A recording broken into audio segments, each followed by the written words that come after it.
الذين آمنوا اتقوا الله حق تقاته ولا تموتن إلا وأنتم مسلمون صدق الله مولانا العظيم.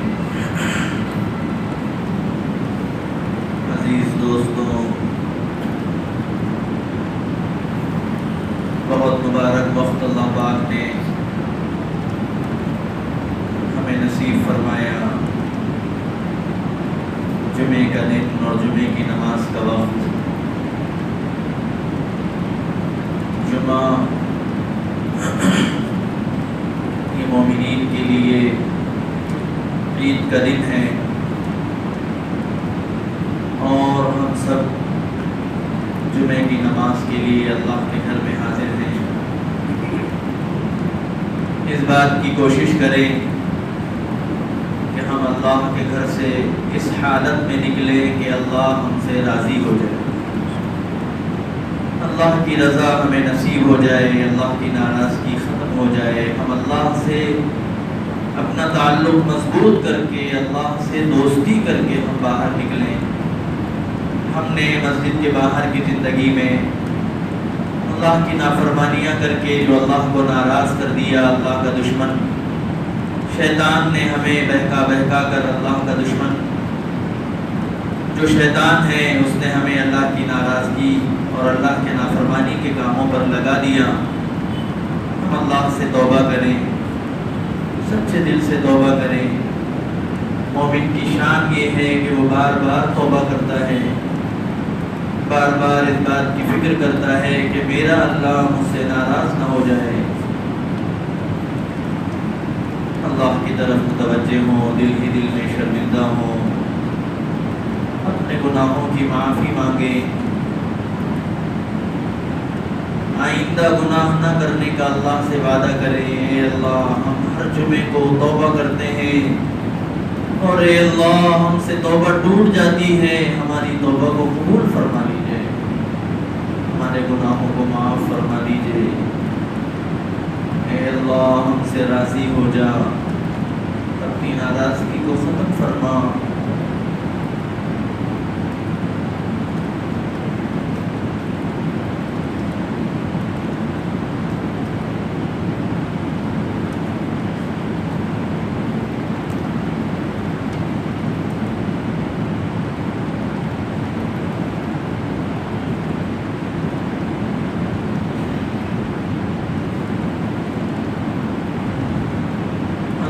دوستوں،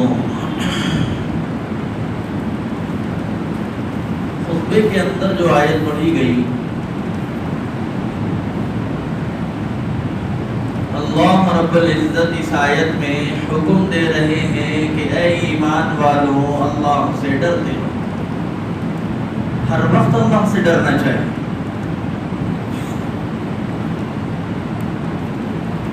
جمعے کا یہ موقع اللہ پاک نے ہمیں عطا فرمایا. ہم جمعے کی نماز سے پہلے اللہ کے گھر میں حاضر ہوتے ہیں تو کوشش اس بات کی جاتی ہے کہ کوئی ایسی بات ہمارے سامنے آ جائے تاکہ ہمارا تعلق اللہ سے قائم ہو جائے،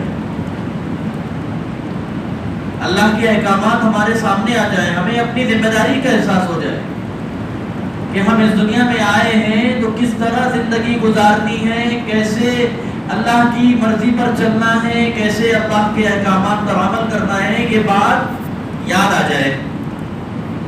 حضور پاک علیہ السلام بار بار اپنے صحابہ کو نصیحت فرماتے اور اللہ رب العزت نے قرآن مجید میں فرمایا وذکر، نصیحت کرتے رہو، سمجھاتے رہو بار بار. فإن الذکرى تنفع المؤمنین، نصیحت کرنا ایمان والوں کو فائدہ پہنچاتی. یہاں جمعے کی نماز سے پہلے کچھ دیر بیٹھ کر دین کی بات کرنا، اللہ کے احکامات کو سنانا، قرآن مجید کی آیات کو پڑھ کر سنانا، حضور پاک علیہ السلام کے اعمال کو بیان کرنے کا مقصد یہی ہوتا ہے کہ کچھ ہمیں فائدہ پہنچ جائے. ہمارا دل 8 دن تک ہمیں کچھ ملتا نہیں، ہم دنیا میں لگے رہتے ہیں، تجارتوں میں لگے رہتے ہیں، گناہوں میں ڈوبے ہوئے ہوتے ہیں، بازار جاتے ہیں، 10 گناہ ہو جاتے ہیں اور ہمیں احساس بھی نہیں ہوتا. تو جمعے کے دن اس وقت اس بات کا احساس دلانے کی کوشش کی جاتی ہے کہ کہیں ایسا تو نہیں کہ ہماری زندگی نافرمانی کے ساتھ گزر رہی ہے، فرمانبرداری والے بننا ہے، اللہ کی اطاعت کو زندگی کے اندر پیدا کرنا ہے، ہر وقت اللہ کا ڈر ہمارے دل کے اندر ہو۔ بار بار اللہ نے ایمان والوں سے کہا ہے یا ایھا الذین آمنوا اتقوا اللہ، یا ایھا الذین آمنوا اتقوا اللہ، اے ایمان والو اللہ سے ڈرنے والے بن جاؤ۔ بزرگوں نے اس بات کو اس طریقے سے سمجھایا ہے کہ دنیا میں آدمی طاقتور سے ڈرتا ہے نا، جس کے ہاتھ میں ڈنڈا ہوتا ہے اس سے ڈرتا ہے آدمی۔ ایک پولیس والا ہے وہ خالی ہاتھ کھڑا ہوا ہے، اس سے نہیں ڈرتا کوئی، اور ایک پولیس والا لکڑی لے کے کھڑا ہوا ہے اس سے ڈر جاتے ہیں، اور اس کے مقابلے ایک پولیس والا مشین گن لے کے کھڑا ہوا ہے، اس کا آرڈر ہوتا ہے آدمی وہی مشین گن لے کے کھڑا ہوا ہے، ہتھیار لے کے کھڑا ہوا ہے، اس کے سامنے جانے میں پیر آدمی کے ذرا رک جاتے ہیں۔ تو دنیا میں ہم یہ دیکھتے ہیں کہ جس کی طاقت ہوتی ہے آدمی اس سے ڈرتا ہے۔ کمپنی میں کام کر رہے ہیں، کمپنی کے مالک سے ڈرتے ہیں کہ مالک ناراض ہو جائے گا 2 منٹ میں نوکری ختم ہو جائے گی۔ اسکول جاتے ہیں پرنسپل سے ڈرتے ہیں بچے، درجے میں استاد آ جائے، کلاس میں ٹیچر آ جائے ٹیچر سے ڈرتے ہیں، اور ایک ٹیچر لکڑی لے کر پھرنے والا ہو، روزانہ مارنے والا ہو اس سے اور ڈرتے ہیں۔ سار بہت خطرناک ہے، سار ماریں گے، ڈرتا ہے بچہ۔ تو دنیا میں جس کے پاس طاقت ہوتی ہے دنیا والے اس سے ڈرتے ہیں۔ اللہ نے ایمان والوں کو یہ سمجھایا ہے سب سے بڑی طاقت اللہ کی، سب سے بڑی طاقت اللہ کی۔ ایک پولیس والا چوراہے پر کھڑا ہوا ہے، ٹریفک والا، آپ اس سے بچ کے دوسری گلی سے نکل کے جا سکتے ہیں۔ آپ نے نظام آباد میں کوئی جرم کر دیا، چوری کر دیا آپ نے، یا کسی کیس میں آپ کا نام آ گیا، آپ یہاں سے بھاگ گئے، بمبئی میں رہنے لگے، جا کر دلی چلے گئے، ایسی جگہ چلے گئے جہاں نظام آباد کے آفیسر آپ تک نہیں پہنچ سکتے، دبئی چلے گئے، آپ باہر ملک چلے گئے، بچ گئے۔ اللہ نے ایمان والوں کو یہ سمجھایا ہے گناہ کرنا چاہتے ہو ایسی جگہ جاؤ جہاں اللہ نہ دیکھ رہا ہو۔ ہے کوئی ایسی جگہ؟ بھئی یہ چوراہے پہ صحیح کھڑا ہوا ہے، وہ گلی سے نکل جاتے، وہاں پہ چالان کاٹ رہے دوسری گلی سے نکل جاتے۔ یہاں ہم نے جرم کر دیا، کسی چوری ووری میں نام آ گیا، شہر چھوڑ کے حیدرآباد شفٹ ہو جاتے، بمبئی چلے جاتے، دوسرے اسٹیٹوں میں یہاں کا آفیسر جو ہے جانا پکڑنا کرنا 2-4 سال کا موقع مل جاتا، آپ بچ سکتے ہیں، آپ دوسرے ملک چلے گئے، آپ بچ سکتے ہیں۔ کیا ایمان والوں یہ بتاؤ اللہ کی پکڑ سے کوئی جگہ خالی ہے؟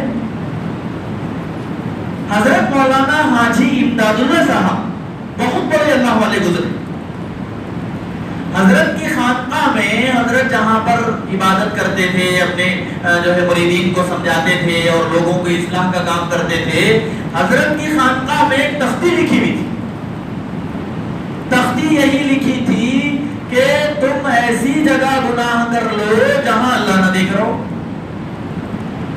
ہے کوئی ایسی جگہ؟ دنیا میں آپ نے کسی ایک حکومت سے بغاوت کر دی، آپ دوسری جگہ چلے گئے، وہاں آپ کو سیاسی پناہ مل سکتی ہے، لیکن اگر ہم اللہ کے نافرمان بن جائیں تو کوئی طاقت نہیں ہے جو ہمیں اللہ کے عذاب سے بچا لے یا اللہ کی سزا سے بچا لے، کوئی طاقت۔ اسی لیے بار بار ایمان والوں کو اللہ نے کہا ہے اے ایمان والو اللہ سے ڈرو۔ اللہ کا ڈر ہمارے دل میں ہوگا۔ مفسرین نے لکھا ہے، علماء نے لکھا ہے کہ اگر اللہ کا ڈر اللہ کے بندوں کے دل کے اندر آ جائے دنیا سے جرائم ختم ہو جائے۔ چور چوری نہیں کرے گا اگر اللہ کے دل میں اس کا ڈر ہوگا، قاتل قتل نہیں کرے گا اگر اللہ کے دل میں اس کا ڈر ہوگا، لوگ ایک دوسرے پر ظلم نہیں کریں گے اگر ان کے دل میں اللہ کا ڈر ہوگا، کوئی طاقت والا کسی کمزور پر ہاتھ نہیں ڈالے گا اگر اللہ کا ڈر اس کے دل اللہ کا ڈر رہنا چاہیے. دن میں بھی, دن کے اجالے میں بھی ہمارے دل میں اللہ کا ڈر ہو, رات کے اندھیرے میں بھی ہمارے دل میں اللہ کا ڈر ہو.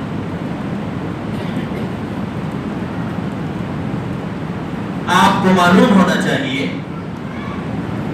جناب رسول اللہ صلی اللہ علیہ وسلم اللہ کے سب سے محبوب بندے, آپ کا سب سے اونچا مقام,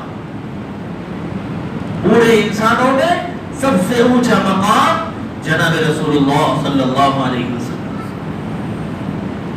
اللہ کے محبوب, اللہ کے محبوب. اللہ جس کرسی پر بیٹھتے ہیں عرش معلی, اس عرش میں بھی اللہ نے لکھ رکھا ہے لا الہ الا اللہ محمد رسول اللہ. ایسا مقام میرے اور آپ کے آقا جناب رسول اللہ صلی اللہ علیہ وسلم کا ہے. اللہ کے نبی کا حال کیا ہے؟ صحابہ فرماتے ہیں کبھی بادل آتے اور ٹھنڈی ہوائیں چلتی اور بچے گھروں سے نکل کر جو ہے اشعار پڑھنے لگتے. عرب میں بارش نہیں ہوتی تھی نا, کبھی کبھی بارش ہوتی تھی, تو بارش کی خوشی الگ ہوتی تھی عربوں کے اندر, بارش کا انتظار ہوتا تھا. تو بادل آتے تو بچے خوشی سے کہ اب بارش ہوگی اشعار پڑھنے لگتے, میدانوں میں کھیلنے لگتے, بارش کا انتظار کرنے لگتے. صحابہ فرماتے ہیں اللہ کے نبی کا چہرہ بدل جاتا, چہرہ بدل جاتا, اور آپ تیز تیز چلتے اور کہیں بھی ہوتے اللہ کے گھر میں آ جاتے, مسجد میں آ جاتے, اور مسجد میں آ کر بس سجدے میں پڑ جاتے, روتے اللہ سے, ڈرتے اللہ سے. یہاں تک کہ بارش ہو جاتی. صحابہ نے فرمایا اے اللہ کے نبی, بادل آتے ہیں, بارش آتی ہے, ٹھنڈی ہوا آتی ہے, بچے کھیلتے ہیں, خوشیاں مناتے ہیں, آپ کا معاملہ بالکل بدلا ہوا ہے, آپ ایسے ڈر کے مسجد میں آ جاتے ہیں. اللہ کے نبی نے فرمایا یہی بادل آئے تھے پچھلی قوموں پر پتھر برسانے, میں ڈرتا ہوں اللہ سے. اور اللہ کے دربار میں آ جاتا ہوں کہ اللہ ان بادلوں سے پانی برسانا, پتھر مت برسانا. یہ اللہ کا خوف, ہر وقت اللہ کا ڈر ہو ہمارے دل کے اندر. یہ کامیاب زندگی کا نسخہ ہے.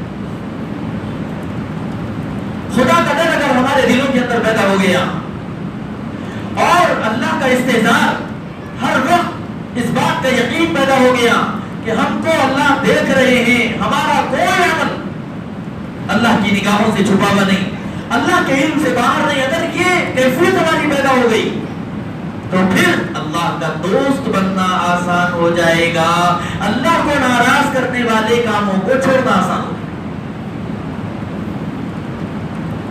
اور پھر اللہ کی طاقت, اگر ہم نے کوئی خدا کی نافرمانی کر دی, اللہ اپنے فضل سے معاف کر دے تو بات الگ ہے, اور اگر خدا پکڑنے پر آ جائے تو پھر ہم نہیں بچ سکتے, نہیں بچ سکتے. زمین پر اللہ کی حکومت, زمین کے نیچے اللہ کی حکومت, آسمانوں پہ اللہ کی حکومت, کہاں جائیں گے پاس؟ تو اسی لیے ضرورت اس بات کی ہے کہ اپنے دل میں اللہ کا ڈر پیدا کیا جائے, اللہ کا خوف پیدا کیا جائے, اللہ کی محبت پیدا کی جائے. جب اللہ کا ڈر آ جائے گا پھر نمازیں چھوڑنا مشکل ہو جائے گا, نمازوں کی پابندی آسان ہو جائے گی. اللہ کا ڈر ہمارے دل میں ہوگا, بستر پر نیند نہیں آئے گی, نماز چھوڑنے کا عذاب یاد آئے گا, بستر پر نیند نہیں آئے گی. جہنم یاد آئے گی, اللہ کی نافرمانی پر اللہ جہنم میں ڈالیں گے, اس بات کا یقین ہمارے دل میں ہوگا, گہری نیند نہیں آئے گی. بستر پھینک دے گا ہمیں اٹھا کر, اٹھ جاؤ تہجد کا وقت ہو گیا, مانگ لو کچھ, دھلائی صفائی کر لو, اپنے گناہ کی. جانا ہے اللہ کے پاس، تیاری کر لو. اکیلے جانا ہے، کوئی نہیں آئے گا.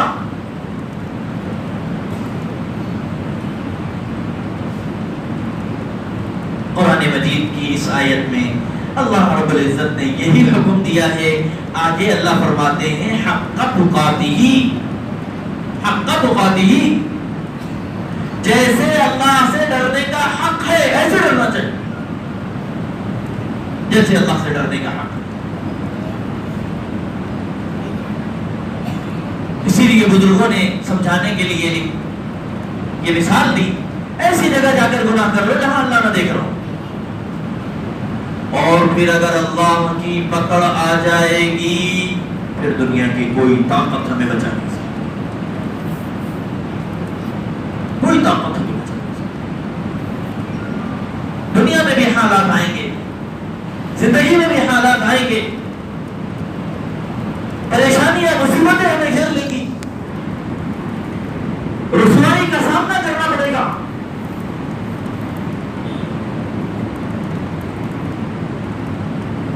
اسی لیے ایسی زندگی گزارو، ایسے ڈر کے ساتھ زندگی گزارو اللہ سے حق تقاتہ، جیسے اللہ سے ڈرنے کا حق ہے.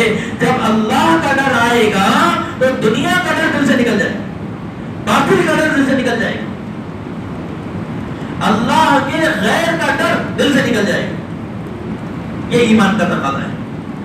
اللہ ایسا ایمان چاہتے ہیں کہ ایمان والے کے دل میں اللہ کی محبت ہو، اللہ کا ڈر ہو، اللہ سے ہونے کا یقین ہو، اللہ کے غیر کا یقین ہمارے دل سے نکل جائے. اور ہر وقت اللہ کا استحضار ہو، پھر گناہوں سے بچنا آسان ہو. نگاہیں ہماری غلط اٹھے فوراً اللہ کا استحضار ہو، میرے اللہ کو پسند نہیں کہ میری نگاہیں غلط پڑ جائے. زبان کا غلط استعمال ہو، فوراً توبہ ہوگی. اور پھر جب اللہ کا ڈر دل میں آئے گا تو پھر ہمارے یہ پورے ہاتھ پاؤں اللہ کی مرضی کے مطابق ہم چلنے والے بن جائیں گے. اللہ نے یہ آنکھیں دی ہیں، ہم اپنی ان آنکھوں کا استعمال اللہ کی مرضی کے مطابق کرنے والے بن جائیں گے. اگر یہ آنکھیں اللہ کی مرضی کے خلاف چلیں گی ہم فوراً توبہ کریں گے. ہماری زبان اللہ کی مرضی کے مطابق چلے گی، ہماری زبان وہاں چلے گی جہاں اللہ نے چلانے کا حکم دیا ہے، اور ہماری زبان وہاں نہیں چلے گی جہاں اللہ نے زبان چلانے کو منع کر دیا. اللہ کا حکم ہے سچ بولو، ہماری زبان اب جھوٹ بولنے کے لیے نہیں چلے گی. اللہ کا حکم ہے کسی کی غیبت نہ کرو، اب ہماری زبان سے غیبت نہیں ہوگی. اللہ نے منع کیا ایک دوسرے پر الزامات لگانے کو، اب ہم کسی پر غلط الزام نہیں لگائیں گے، کسی کی غیبت نہیں کریں گے، جھوٹ نہیں بولیں گے، چغلی نہیں کریں گے. یہ آنکھ اللہ نے جو دیکھنے کا حکم دیا ہے بس وہی دیکھے گی ہماری آنکھ. جن چیزوں سے اللہ نے منع کر دیا ہماری آنکھ ادھر نہیں جائے گی. یہ کان وہی سنیں گے جو اللہ سننے کا حکم دیتے ہیں، اور جن چیزوں کو سننے کو اللہ نے منع کر دیا ہم اپنے کانوں سے وہ نہیں سنیں گے. اگر یہ کیفیت پیدا ہو گئی ہم بہت سارے گناہوں سے بچیں گے. ہم ان کانوں سے اللہ کے احکامات سنیں گے، قرآن سنیں گے، حدیث سنیں گے، شریعت کی بات سنیں گے. ہم ان قرآنوں سے، ہم ان کانوں سے غیبت نہیں سنیں گے، میوزک نہیں سنیں گے، گانے نہیں سنیں گے. یہ کب ہوگا؟ جب اللہ کا ڈر ہمارے لیے، اللہ کا ڈر آئے گا تو اللہ نے یہ جو جسم دیا ہے، اللہ نے یہ جو ہاتھ پاؤں دیے ہیں، ان ہاتھ پیروں کو، کان، آنکھ، ناک، زبان کو بھی اللہ کی مرضی کے مطابق چلانا آسان ہو جائے گا. ورنہ ہوگا یہ ہم اپنی مرضی سے چلائیں گے، اللہ کی مرضی سے ہم ہاتھ پاؤں، کان، ناک، آنکھ نہیں چلائیں گے، اپنی مرضی سے چلائیں گے. اور جب اپنی مرضی سے چلائیں گے تو غلط چلائیں گے. ہم اپنی آنکھوں کو اللہ کی مرضی کے مطابق چلائیں، کہیں اللہ کی مرضی کے خلاف ہو جائے، اللہ کے احکامات کے خلاف ہو جائے، فوراً توبہ۔ اے اللہ میں نے ایسی چیز دیکھی جو آپ نہیں دیکھنا، جو آپ پسند نہیں کرتے، توبہ۔ گانوں سے میوزک سن لیا، فوراً توبہ۔ اے اللہ توبہ کرتا ہوں میں، میوزک آپ کو پسند نہیں، یہ میوزک شیطان کا ہتھیار ہے، یہ میوزک اللہ کی یاد سے غافل کرنے والا ہے۔ اللہ نہیں، توبہ نہیں سنوں گا آج کے بعد۔ ہمارے کان اللہ کی مرضی کے مطابق کام کریں، ہماری آنکھیں اللہ کی مرضی کے مطابق کام کریں، ہماری زبان اللہ کی مرضی کے مطابق کام کرے، ہمارے ہاتھ پاؤں اللہ کی مرضی کے مطابق چلے، اللہ کو خوش کرنے کے لیے ہمارا ہاتھ ہلے، اللہ کو خوش کرنے کے لیے۔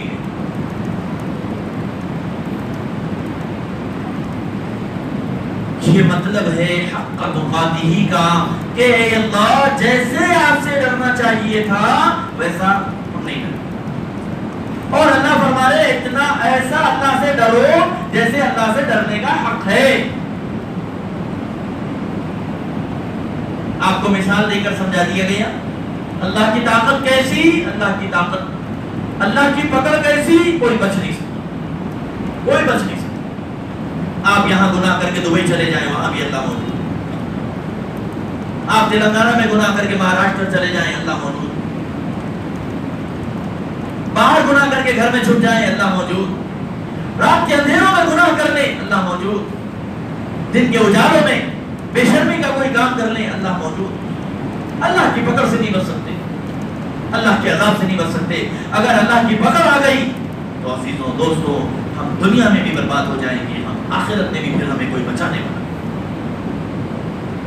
اسی لیے اللہ کا ڈر ضروری ہے اور ایسے کام کرنا ضروری ہے جو اللہ کی پکڑ سے ہم کو بچانے والے بن جائیں۔ وہ کیا ہے؟ قرآن کی تلاوت ہے، نمازوں کا اہتمام ہے، شریعت کے مطابق زندگی گزارنا ہے، اپنی مرضی پر نہیں چلنا ہے، اللہ کی مرضی پر چلنا۔ اللہ کی مرضی پر چلیں گے، اللہ کی پکڑ سے بچے رہیں گے۔ اگر ہم اپنی مرضی پر چلنے والے بن گئے اور اللہ کی مرضی کو ہم نے چھوڑ دیا تو پھر دنیا میں بھی ہمیں نقصان اٹھانا پڑے گا، اور مرنے کے بعد تو پھر ہماری خیر نہیں، مرنے کے بعد ہماری خیر نہیں۔ خدا نخواستہ ہم اللہ کی نافرمانی میں پڑے رہے اور ایسی زندگی گزارتے رہے اور شیطان کے دوست بنے رہے، اور موت کا وقت آ گیا اور آنے کے بعد ہمیں توبہ کا موقع نہیں ملا۔ اب اس کے بعد قبر ہوگی، ہم ہوں گے، ہمارا اللہ ہوگا، وہاں کوئی بچانے آنے والا، کوئی قبر میں ساتھ نہیں آتا، یاد رکھو، کوئی نہیں آتا۔ آج تک کوئی ایک واقعہ دنیا میں کتابوں میں ہم کو پڑھنے میں نہیں آیا کہ کوئی کسی کی قبر میں کسی کے ساتھ گیا، آج تک کوئی واقعہ نہیں ملا، کوئی نہیں جاتا۔ نہ باپ بیٹے کی قبر میں ساتھ آتا ہے، نہ بیٹا باپ کی قبر میں ساتھ آتا ہے، نہ نوکر سیٹ صاحب کی قبر میں ساتھ آتا ہے، نہ سیٹ صاحب نوکر کی قبر میں ساتھ آتے ہیں، کوئی نہیں آتا۔ اکیلے جانا ہے، اور آخرت کی منزلوں کی پہلی منزل ہے قبر۔ اگر وہاں ہم پر عذاب شروع ہو گیا تو نہیں معلوم قیامت تک ابھی کتنے سال، کتنا وقت باقی ہے، قیامت تک چلتے رہنا پڑے گا۔ اسی لیے اپنے آپ کو اللہ کے عذاب سے بچانے والے کام کرو، اللہ کو راضی کرنے والے کام کرو، اپنے دل میں اللہ کا ڈر پیدا کرو۔ بہت غفلت کے ساتھ ہماری زندگی گزرتی، کھلے عام اللہ کی نافرمانی کر رہے ہیں ہم لوگ، کھلے عام اللہ کی نافرمانی کر رہا ہے مسلمان اللہ کی زمین۔ اگر اللہ کی پکڑ آ گئی تو یاد رکھ لو دنیا میں بھی ہم برباد ہو جائیں گے، اور مرنے کے بعد قبر میں بھی ہمارے لیے مسائل کا سامنا ہوگا، میدان حشر میں ہم ذلیل ہوں گے، اور پھر خدا نہ کرے اگر اللہ نے ہمیں جہنم میں ڈال دیا تو پھر کوئی بچا نہیں۔ اسی لیے اگر ہم اچھی زندگی چاہتے ہیں، دنیا میں عزت کی زندگی چاہتے ہیں، دنیا میں راحت چاہتے ہیں، تو اللہ نے دنیا کی راحت بھی اپنی اللہ کی مرضی کے مطابق زندگی گزارنے میں رکھی ہے، عزت شریعت میں رکھی ہے۔ عزت کی زندگی چاہتے ہو، اللہ کے احکامات پر آ جاؤ، تم گناہ کرتے رہو، تم شیطان کے دوست بنے رہو، اللہ کو ناراض کرنے والے صبح سے شام کرتے رہو، اور پھر یہ چاہو ہمیں عزت مل جائے، ہمیں حکومت مل جائے، ہم جو ہے بڑے آدمی بن جائیں. نہیں، لوگ اگر تمہارے ڈر کی وجہ سے تم کو سلام بھی کر لیں گے، دلوں میں تمہاری عزت نہیں.